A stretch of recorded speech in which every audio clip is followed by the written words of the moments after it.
there, and welcome to the Eerie World's Rogues Gallery podcast. I'm AvidEmma, and this is AvidJoe. Hello. And today we are looking at some of our Wretched Mortals cards and our Wretched Mortals horde. All of the characters are based on real people. This is when it gets really fun. I really like it when some of our cards in Eerie Worlds are based on real people. I think there's something really exciting about how all the cards in Eerie Worlds are somehow connected to... When we say real, sometimes it's like a folktale, or it's about like a belief, or a conspiracy theory, or an urban legend, whereas all of the people in this, we have evidence they exist, that they were kicking around at least some point.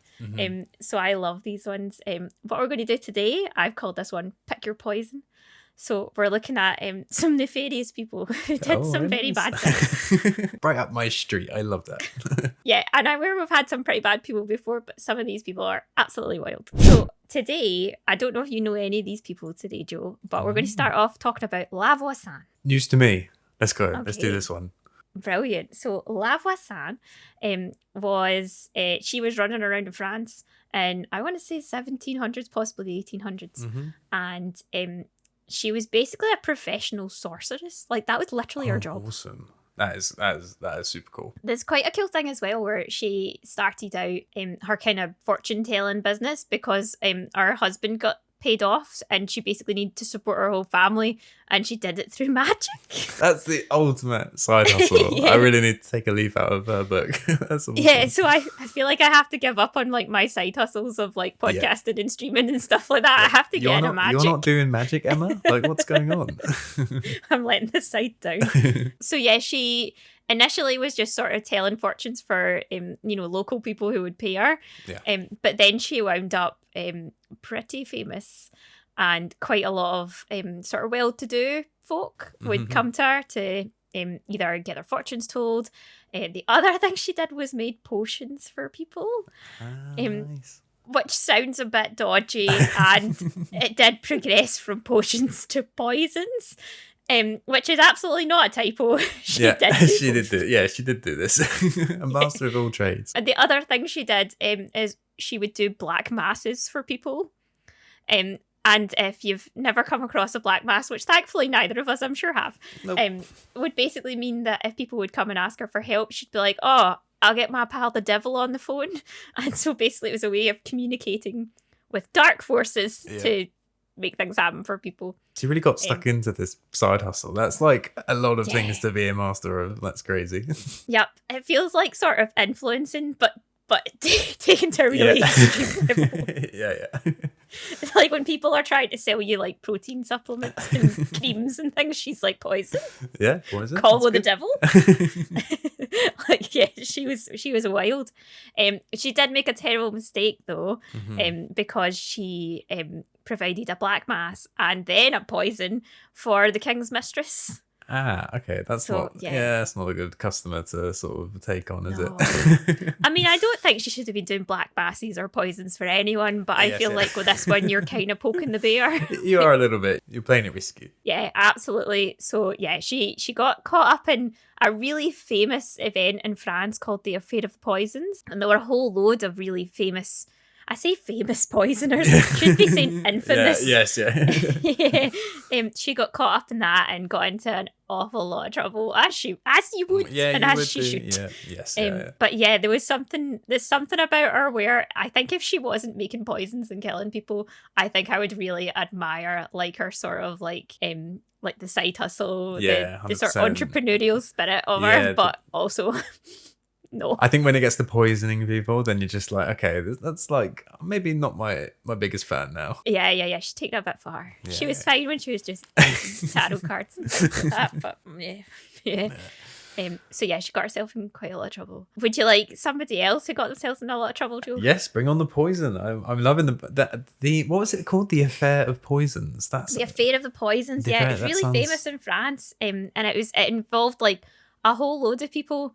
And it wasn't just her; it was like a whole circuit of poisoners, and they were predominantly women. And a lot of them, it was to try, get them out of horrible relationships and things like that. I mean, obviously, don't poison people. But yeah, it was a big mess. But it's a really interesting read, even outside of the kind of folklore aspect, like the sort of scandal that does sound like French quite the society. headline, doesn't it? Affair of the Poisons. Absolutely, That sounds yeah. well. We got to be careful with our words. Like not awesome, but kind of cool, but not cool. Intriguing. Intriguing. Infamous is like you said, a good one. So we'll have somebody else. So this is somebody else who got in a lot of trouble. This is somehow related to the affair of the Poisons, but not directly.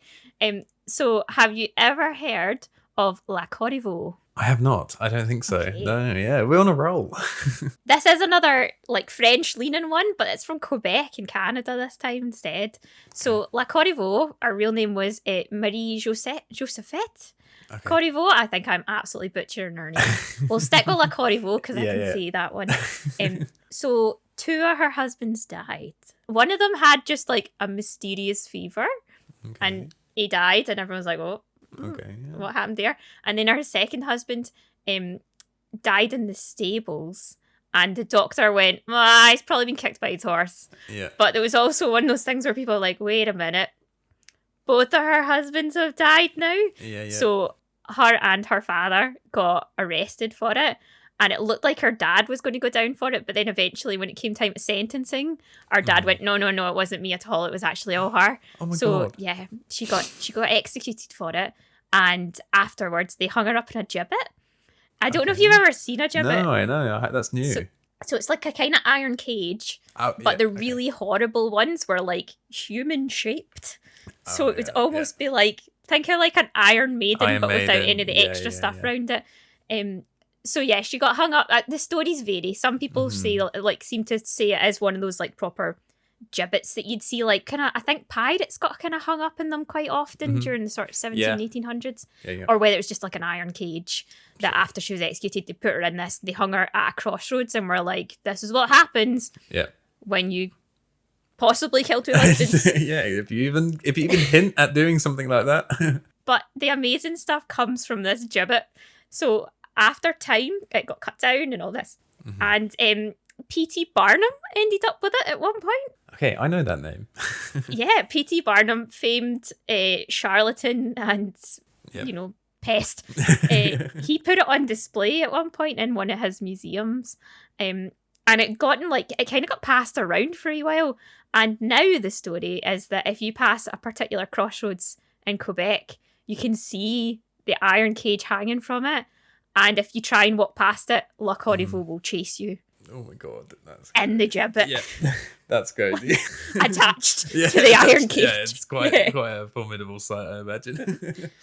So it's one of these really cool like Canadian pieces of folklore, which I thought was really fun because I don't know a lot of Canadian folklore at all, so this was a really cool one. Yeah, and I think like it's awesome to keep like moving around the world with like the folklore and eerie worlds. Like there's so much that I've just picked up that is just like I don't know if I would have ever stumbled across this. So it's really cool to get some Canadian folklore going. Do you want to know the even funnier thing is that a bunch of people are utterly convinced that La Corriveau was related to La Voisin.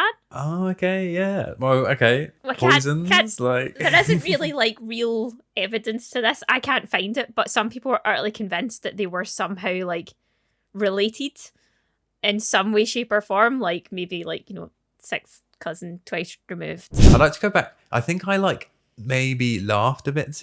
It might have come off like I was laughing when her dad accused her of doing it. That was more like a shock. I was just like, oh my God. No, we definitely don't think that you're like, you got her. Yeah. I was literally like, oh my God, that's insane. It's one of those things where it's just such a twisty turny story about this one. You can read all the details of the court case as well. Like the court case is I really dramatic. But yeah, it was one of those things where when we say funny, we don't mean funny haha, we mean funny like, oh no, that's crazy. Her dad was like, no, it was her all along. I'm out of here. Yeah, so even at that, we still don't even know whether she did any of this. Like her first husband could have just died of a fever, and her second husband was found dead in the stables, and it looked like he'd been kicked by a horse. Yeah, so probably was kicked by a horse. Yeah, I feel like in that case, 1 + 1 = 2, not 1 + 1 = killer wife. You're guilty, yeah. Yeah, yep. Would you like a wee bonus? Yes, wee bonus extra character? Excellent. So in this one, rather than talking about a poisoner or a possible serial killer. We're going to talk about a different kind of disease running through a town. Okay. Have you ever heard of the Dancers of Strasbourg? No, I've heard of a couple of dances to do with like the plague and stuff, but not the. Okay, maybe I have. Yeah, maybe. You might be there. Okay, this is good. So, in 1518, in the town of Strasbourg, a woman called Frau Tofita just started dancing and wouldn't stop. And all the people around her were like, "Oh, I should dance too." And pretty soon after, there were 30 people dancing. And over like a couple of months, they think something like 400 people at some point were involved in this sort of mad dancing plague. Is this like what kind of dance? Is this like a frantic, never-ending kind of? Oh, that's a good point. I don't actually... No, I can't find any details of the dance, or like what the dancing looked like. In my head, I've just retconned that it looks like a Florence and the Machine gig. Yeah. Or Kate Bush, just lots of really floaty arm movements. Yeah. But it could have just been like an actual rave. Maybe it's just maybe. Lots of people like... And annoyed really neighbours and just be like, guys, this is a bad thing. The really interesting thing about this one as well is that the authorities in the area couldn't decide what to do.